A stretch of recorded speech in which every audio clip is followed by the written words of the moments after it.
Welcome to the Confident Grief Coach Show. Hi, I am Pat Shevland, founder of the Confident Grief Coach School. And I'm Cami Thielander, Advanced Certified Grief Coach and founder of Embodied Grief Support Coaching. We believe as professionals, it is important to have a forum where we can gather as a community to really talk about all things body, mind, and spirit when it comes to grief. We will be sharing stories, discussing thought-provoking ideas, and interviewing others who work in the field of grief and those who have the lived experience of creating lives of peace and purpose after experiencing deep loss. Information about Cami's Embodied Grief Support Coaching Services or the Confident Grief Coach Certification Program can be found in our show notes below.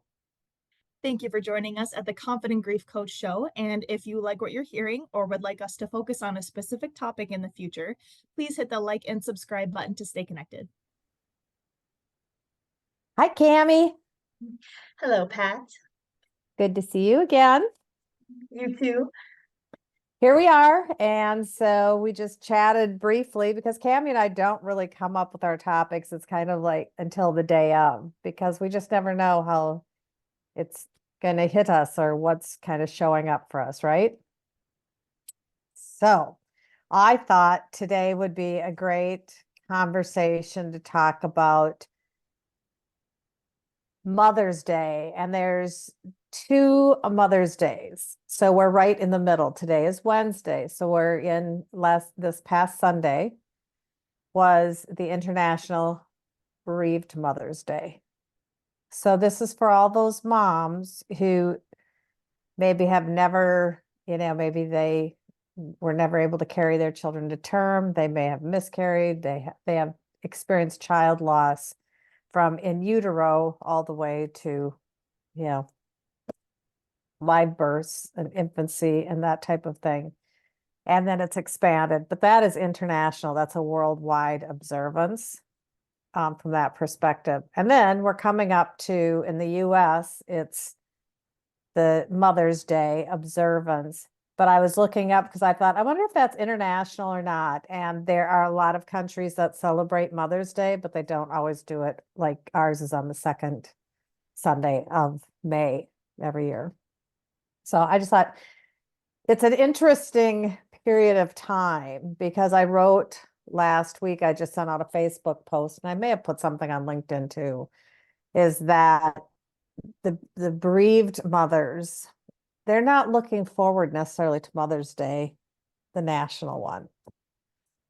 And every bereaved mother may have different feelings on how they even want to be acknowledged, if they want to be acknowledged in their bereavement. So I just thought, what do you think? Does this sound like a good topic of the day? Yeah, definitely. This is a topic that I'm craving to understand more of. Because in my grief community, I interact with a lot of bereaved mothers, and a lot of people who have lost their mothers. And that's just something like I still have my mother. So it's something that I don't understand from that perspective. I'm not a mother myself. I've never lost a child. So Pat, I know you have a lot of experience working with mothers in grief, and I would just love if you could share a little bit more and help me and other viewers understand, like, what is this time of year like for someone who lost their mom or who lost a child, and kind of, we're in between, like you said, both of these observances and all of the different things that can come up for this community. Yeah, so just curious about what you have to say as far as how we can better support and understand our bereaved mothers and the children who are missing their mother on Mother's Day. Absolutely, because it's that both, that Mother's Day impacts very differently. Because I have lost my mom. Mother's Day is very different for me. My kids are like, oh, we want to go do this. And I'm like, I just really want to be up at the river by myself, just having a little me time because my mom's not here. And I know that y'all love me.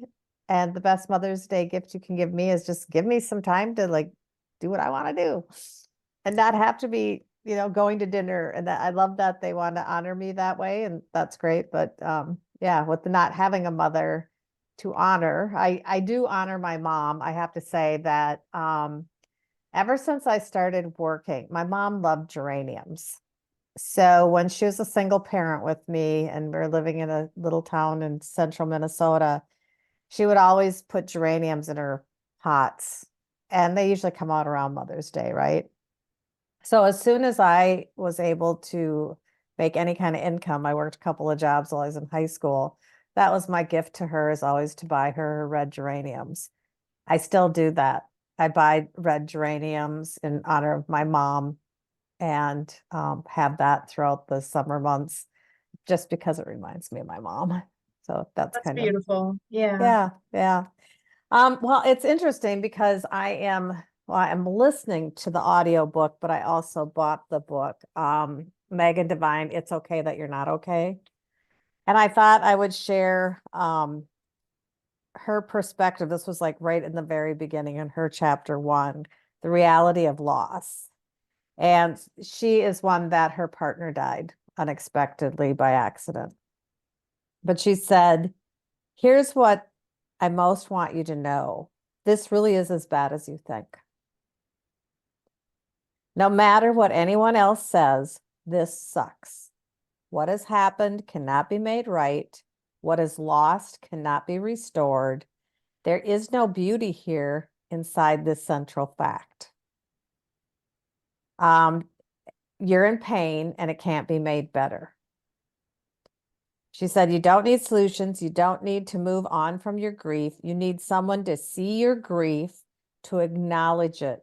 You need someone to hold your hands while you stand there in blinking horror, staring at the hole that was your life. Some things cannot be fixed. They can only be carried. I'm like, wow, that's powerful. That's powerful. Yeah, they can be carried because we always talk about the grief doesn't go away. And that grief is the expression of love. And so we're talking, when I think about mothers, because that's been my jam for a lot of years. And so I pulled out the book. I wrote, How Do I Survive? 7 Steps to Living After Child Loss back in 2020. And that was about 12 years after working with bereaved moms and working with my own mom, from 2012. And so I just thought I'd read you a little bit about that perspective. And I just said, I won't start out this book by asking you how you feel. So this is really in tune to the moms, not because I don't care or want to know, because I know your grief can change minute by minute, and how you are feeling moves from one state to the next, sometimes without warning. Grief sucks. We just heard that from Megan. There's simply no other way to say it or get around it. Losing someone you love so completely, especially a child, is one of the greatest tragedies any parent can face. It is not the natural order of life for a mother to outlive her child. Death is a part of life, but when it happens, especially to a child, no matter how young or old that child is, we are shocked and traumatized in the worst possible way. Doesn't matter if your child has been ill for some time or if your child's death was by suicide, accident, drug overdose, however it may be, the death of a child creates post-traumatic stress unlike anything else. And that's where I talked about the breathing and just said, I have witnessed grieving moms who take in a breath and then hold it, unable to exhale because the very air they breathe gets stuck. It is almost as if exhaling has become a forgotten action. And for those of you who are listening, how many times has this happened to you where it's just, it gets stuck in your chest and we forget to learn how to exhale. I mean, we see tiny babies. I see my grandson, he's 4 months old, and they, or my little grandchildren, they just get so distraught that they can't, I have to, okay, we're going to breathe. We're going to breathe through this. Our natural reflex to exhale stops when we are in the grips of terror. We hold our breath, unable to move, frozen in action. And when fear grips us in its talons, we will either fight back, run away, or freeze. And for most of the grieving moms I know, the trauma, when first confronted with the death of their child, it drops them to their knees and they become frozen in place, forgetting to breathe. So if you're a grieving mom and it's been years or it's been more recent, know that you are not alone if you sit for hours in what might look to others like a coma. You are not alone if you find yourself sobbing in the middle of the grocery store just because you saw your child's favorite cereal on the shelf. You are not alone if you are so damn angry at all the people, including yourself, who coulda, woulda, or should have done something, anything to prevent your child from dying. You are not alone if you feel like no one understands what you are feeling, including your own family. I can say you are not alone, but I also know that you feel as if you are alone more times than not.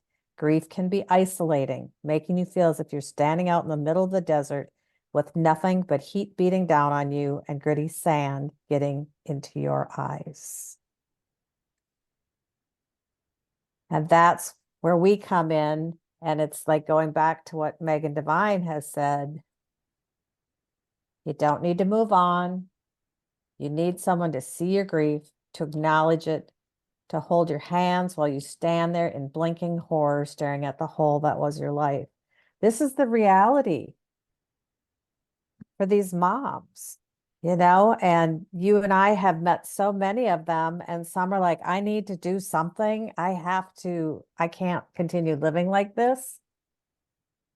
And I know moms that are saying, I can't not live like this. I can't not be the grief because it is so much a part of who I am. And we can't say that we understand if we haven't. And even if one bereaved mom is talking to another bereaved mom, they have some commonalities and an understanding of that depth of abject pain, but they don't have the exact circumstances. Right. Right? Yeah. So I just thought, I think it's important for us to just talk a little bit about Happy Mother's Day, right? And we've got roses and flowers and, buying the geraniums and getting the Mother's Day cards and the Hallmark moments and doing the dinners and all of that, and the Mother's Day buffets. That is so awesome to honor mothers, especially when they're alive. But for this group of mothers, even if they have other children, it's not necessarily a happy day for them. It's a reminder. So what do we do about that? How do we handle that? I like what you said about how just the reality of the situation and how like there's no fixing, there's no moving on or really changing anything. It's like just being so raw and honest about like what's actually happening and learning how to carry that and learning how to breathe through that and exist with that. And at the same time, there's this whole nother challenge about, well, then how do I live my life now? This is the reality of where I'm at. This tragic thing happened, and you're left with this trauma and so much confusion on so many levels. And there's this desire to like do something about it. And then maybe there's a desire to just be acknowledged in it and not have to like do something about it. So I'm curious about like from your perspective, how might someone who's a bereaved mother navigate that space of like doing something to like support themselves with what's coming up around Mother's Day and also like non-doing, creating that space to have your grief and honor that process as well. What can someone do to navigate that? Oh yeah. So, the breathe coaching model was developed for these bereaved moms. Everybody is different though. But within that model, as because you helped me teach it and you utilize it in your own coaching model and that type of thing, is having tools and having the person who's grieving create the toolbox that works for them. So some people want to be enveloped in love and surrounded by people and support. So some moms will say, I want to be around the rest of the family. I need all of this. And then there's going to be others going, nope, I need privacy. I just need, just let me know that you see me, that you hear me, but I don't want any hoopla around Yeah. it. So that's part of their toolbox, right? I'm thinking about a grieving mom. Her daughter had died. She was an adult, got cancer, died after, their treatment and everything. And so her mom really had difficulty going to family functions after that. Now she has a whole bunch of other kids and she's got grandkids. She's got all of that. But the death of this adult daughter was just absolutely to take her breath away. And she's like, I just, even like doing family functions or going to a baby shower or a wedding shower, she was like freaked. And I remember us talking about, okay, she had a shower to go to. I think it might have been a niece's or something. So it was an event. And she was so nervous to go. And typically she would say, no, can't do it. And so we kind of talked through it like, is that an option for you? Because that's her decision, right? And she said, I feel like I need to go. I feel like I can't hurt my sister or that I need to be there. So what we talked about is how might you have an exit strategy? Mm. What might that look like for you if you're there? Because the biggest fear is that she will break into a bazillion pieces like Humpty Dumpty if someone says, how are you doing? That was her biggest fear, is like, I am just going to just turn into a puddle of tears and I'm not going to be able to speak, breathe, anything. I don't know how to handle it. So we really talked about her tribe and who could be her support person at this event that she might be able to give a signal to. And this person could gently escort her out onto the deck or into the backyard or away from the people to help her compose herself without making a scene. And that's what she decided to do was, okay, I'm going to be able to do that. And she chose one of her sisters to be that person and to actually plan ahead of time. This is how I need your help. And they came up with some kind of a word or a signal or something so that her sister could come in and intervene and take her out by the arm and just get her away from, the situation where she just feels like she would go into a bazillion pieces. And that I'm trying to even think. I think the event went okay and she didn't need to be escorted away, but just for her having that preparation brought a sense of relief and her ability to be able to, okay, I can do hard things like this. And I'm choosing to do it because being with my family, I want to honor them, even though it's like breaking my heart to go. Right.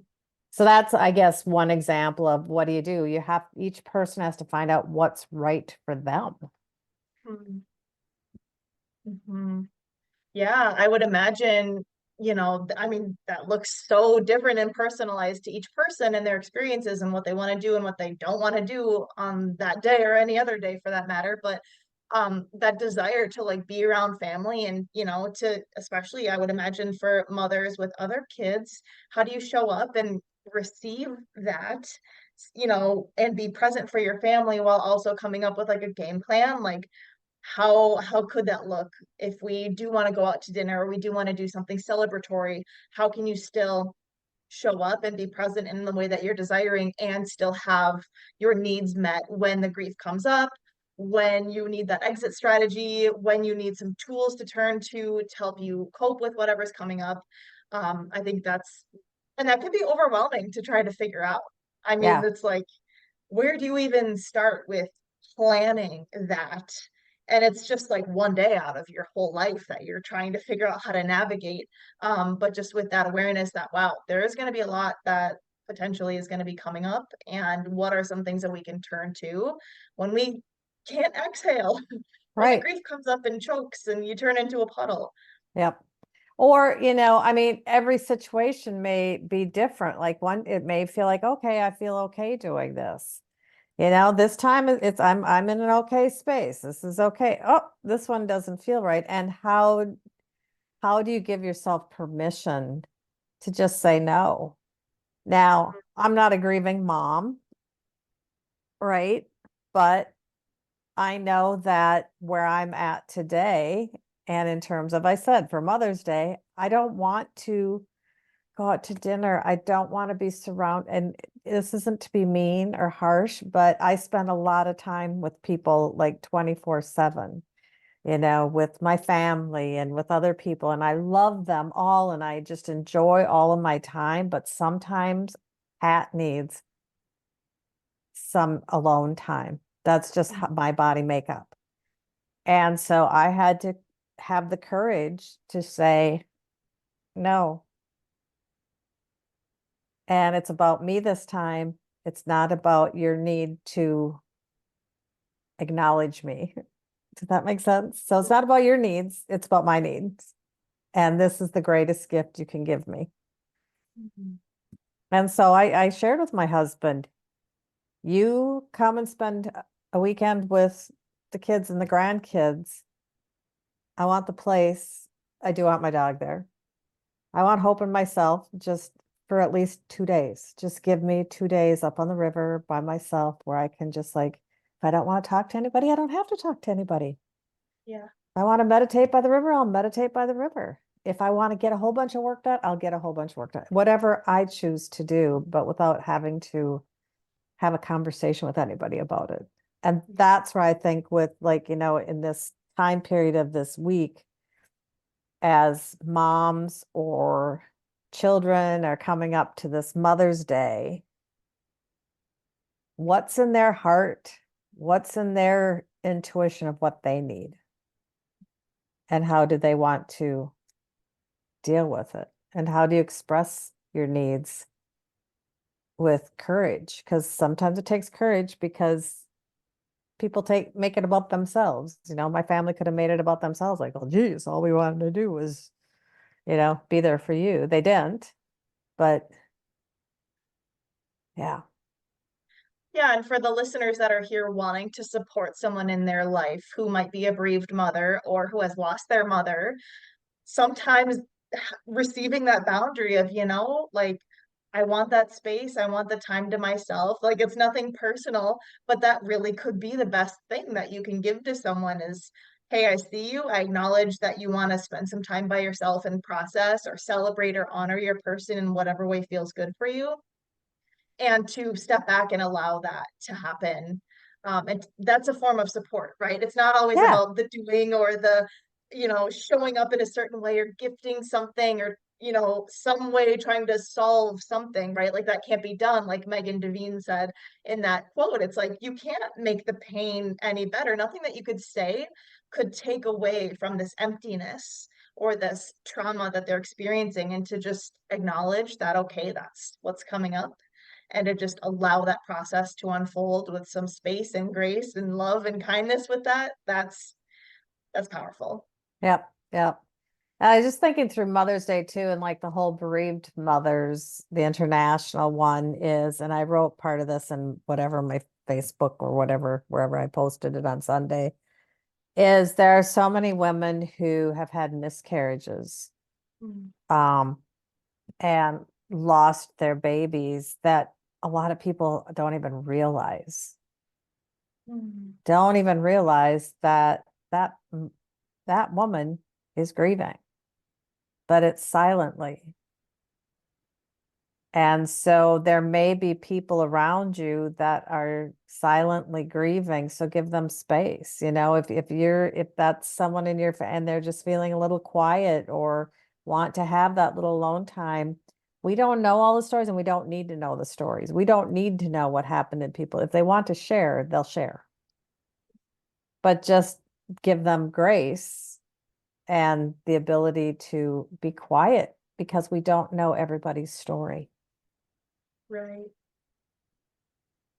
I'm glad you pointed that out. I think that's a grief that's often overlooked or dismissed because it can come with a lot of judgment, like, oh, well, the baby wasn't even here yet, it wasn't even a person, like there might be a lot of ways in which that's bypassed for whatever reason. Or I'm thinking, I had a client once who really wanted to be a mother. She really wanted to have kids and was never able to. And she has a lot of grief around missing out on that opportunity and doing something that she really felt was her life's purpose, to not be able to do that or have the chance to even begin that journey. And she experienced a lot of like miscarriages and stuff in that process too. And I remember her expressing just that emptiness that she felt, and that it wasn't necessarily validated. Like she felt like her grief didn't quite count because she didn't actually like lose someone in the traditional sense that we would associate grief and death with. But that was still really impactful for her. So I appreciate you bringing that up and reminding us that like there's so many different layers that come with this idea of motherhood and grieving this idea of the mother, whether you're the mother or missing out on being the mother, or maybe you have a mother who's alive that you don't have a good relationship with, Right. that you lost a lot of aspects in that way. Like there's so many things to carry and to hold space for in this, yeah, in this time of year. And I'm always really, I always, and Megan Devine, listening to her book too, talks about a lot of the platitudes or different things that people say, that trying to be helpful. And you and I talk a lot about this too, and we'll continue talking about this because they always seem to show up, trying to be helpful. But yet it's like, it's not. Oh, they're in a better place. Oh, there was a different plan.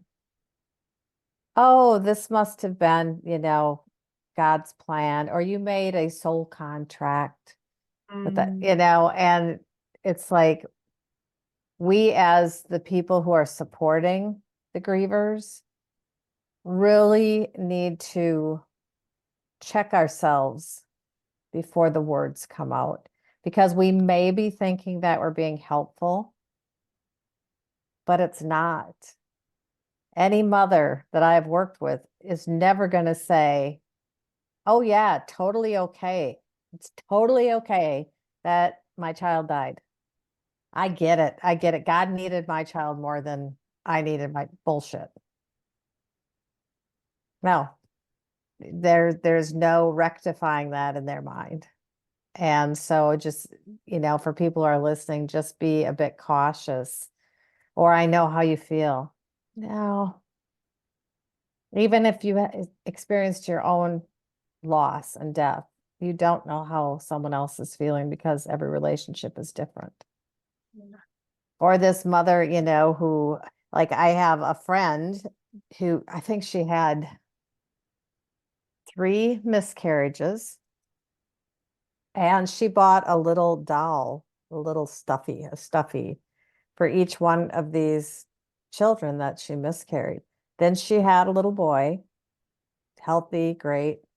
Then another miscarriage, needed to buy another little stuffy, and now has a little girl. So she has a little boy and a little girl. But for her, those stuffies are representative of her children.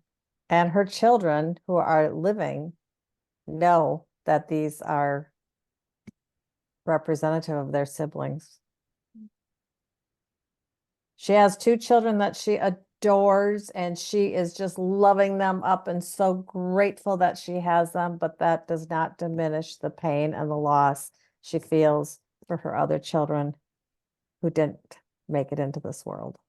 Right. At least you can have another child. Don't Oh say yeah. that one. Yeah, yeah, yeah.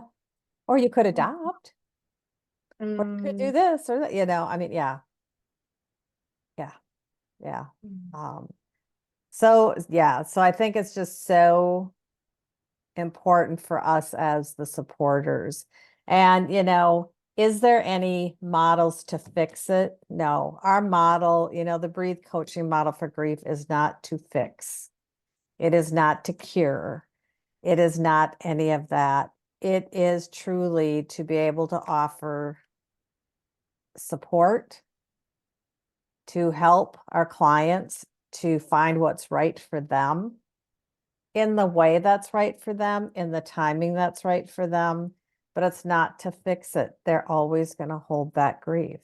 But can we support them in still finding lives where the grief and joy can coexist, where the grief and contentment? I just finished up the breathe coaching model with someone last week, and her word of how she felt was contentment. Mm. And I thought, well, that's so interesting, because in the ancient Chinese theory of the 5 elements, grief shows up in our lung energy system, and how Master Chunya Lin had taught us is that the opposite emotion of deep grief and sadness is contentment. And that's where she got to over that 8-week period, is to that contentment. And Wow.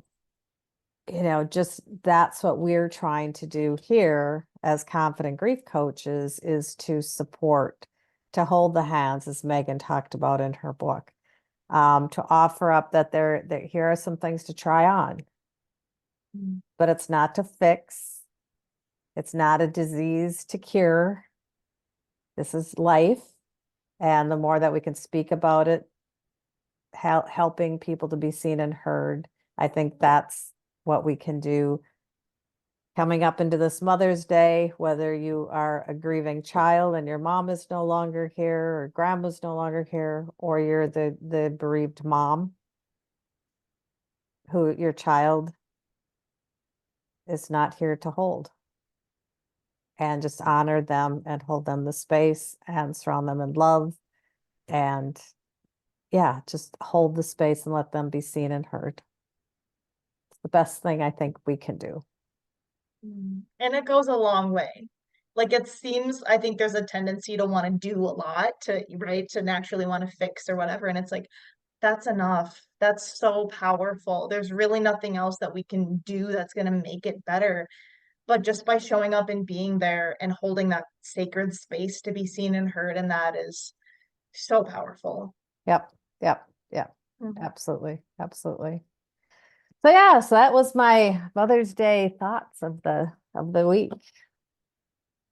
Thank you. Thank you for sharing that and for reading a bit about your book. And I think it's beautiful how, like, your experience with bereaved mothers birthed this breathe model, and how it really is about how do we breathe through life? Because Right. we can't prevent this stuff from happening. We can't take it away or go back to how we wish things were, but how do we learn how to breathe through it and find those tools to make it like as least painful as possible. So I just want to acknowledge that, because I think it's like, I just admire everything that you're doing and everything Oh, you're bringing to the world, and how that was really built on moms and bereaved mothers, and your story with your mom and her loss, and now how it's full circle. Here you are, having lost your mom and still able to talk about this and share this. So yep. thank you for offering that perspective and for bringing all these tools to our community. Oh, thank you. And thank you for being a part of that community. I feel very blessed. So yes, so if any of you who are listening, you want to learn more about what Cami's doing, it's in the show notes. If you're interested in being a grief support, it's also in the show notes. We'd be more than happy to chat with you on that. And Pat, I wanted to ask, you read about your book on how do I survive child loss? Is that a resource that bereaved mothers can access? Yes, actually, they can get it on www.healingfamilygrief.com. They can actually order the free digital version of that book. Or if they reach out to me, I do have a few copies, so can always get them sent out possibly. So yeah, but yeah, it's something that they absolutely can access for free. Beautiful. Thank you for all the resources and for this conversation. This was helpful and beautiful, I hope, for the listeners, whether they're, seeking to support someone or receiving support. Hope that this message is helpful for everybody. And of course, we're here for those listening who might need a little more support. We've got a lot of resources to share. So Yep. thanks for being here. Thank you, Pat, for your time and sharing your story.